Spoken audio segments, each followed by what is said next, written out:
Hi, this is Elizabeth Allen. Thank you for joining us on the Economy of One channel. Today, we're talking about a really important thing, which is if you are looking to build relationships, what are the things you do not want to do? It sounds weird, but just trust us. There are some things you might be doing that are like ineffective deodorant, right? You don't want to be in a room at an interview not wearing deodorant. So, Frank, what kinds of things do people do in trying to build relationships with others or saying that they want to build a relationship with others that just come across as terrible, like bad form? Well, elevator pitches can do that, where it's all about them. If they behave like a narcissist, everybody can look up that word. They're not responsive to the needs of other people. They fake sincerity.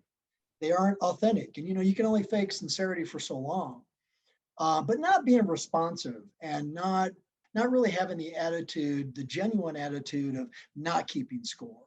It's not quid pro quo.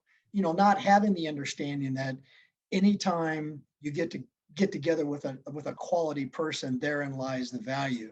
It's substance. It's having some depth, being deeper than a 1-inch puddle, right? So it's just behavior. It's the whole narcissist thing is what it amounts to.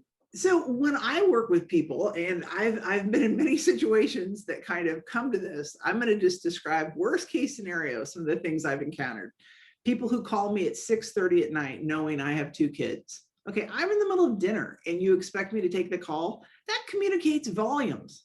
Don't do that. Don't call me at 6:30 at night knowing I'm a mom. Just dumb.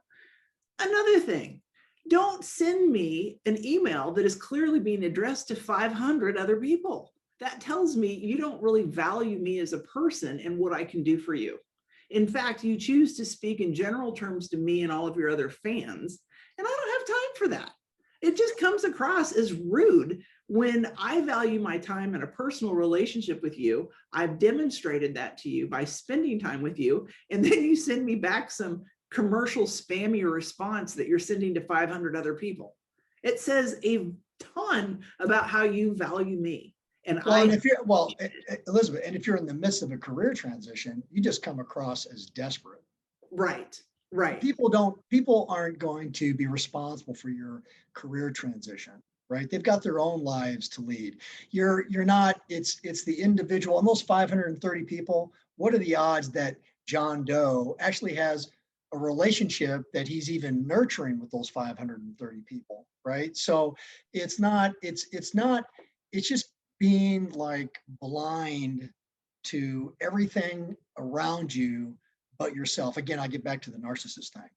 Well, and it's incredible to me because the people and the person that I'm really thinking of when I go through this exercise in my mind, when this person initially presented herself to me, it was all about coaching, how she could be a great coach and how she could take people under her wing and how she was looking for an opportunity to be part of a team and bring all of her coaching experience forward to other people. So I expected in my mind that somebody would treat me like a member of their team, when in essence, that's what they said. Their behavior, though, was someone who was grasping, selfish. I would go through social media, come across something that I thought she might be a fit for. I would tag her on a post and she wouldn't even thank me for tagging her. And then she would call me and go, who was that again? And it was just showing obvious disregard for my time. Those kinds of things really scream conflict when it comes to nurturing relationships and building trust and building confidence with other people, because you can tell a great story, but what you do matters far more than what you say. Well, what's the old adage about actions speak louder than words? Always. And also, too, that particular person, can you say entitled? I could never do enough for this person, ever. They were never happy. They were never advocating for other people either. And the pit of selfishness, it's just like a black hole. You get around this person in their orbit and you can't get out of that orbit fast enough. Who out there is like that? And I'm asking this question because if it's you, the good news is you're hearing why and how people feel about how you're behaving.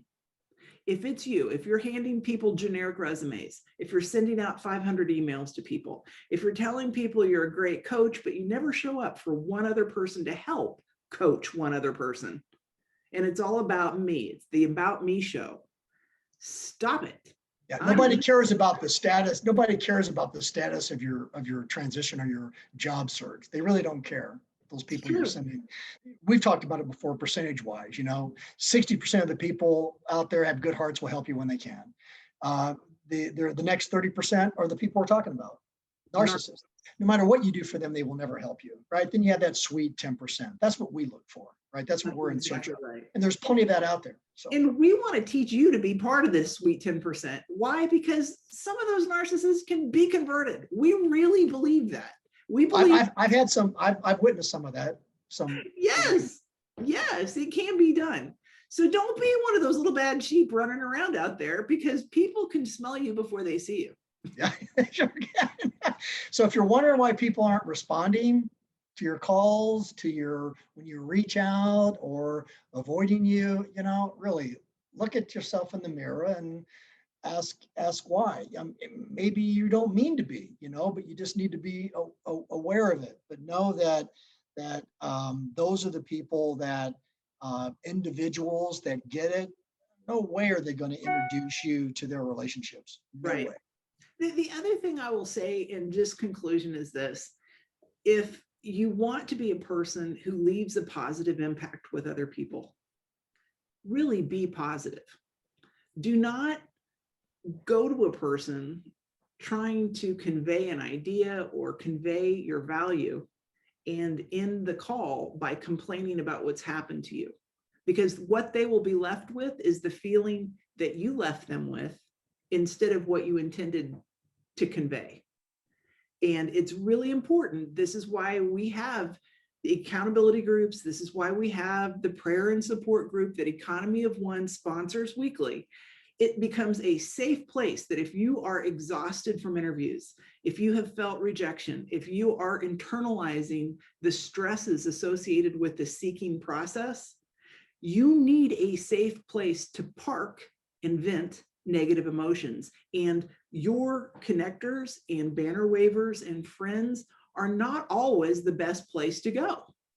No, not at all. They are busy people. They want to help you, but you've got to remember they're just people.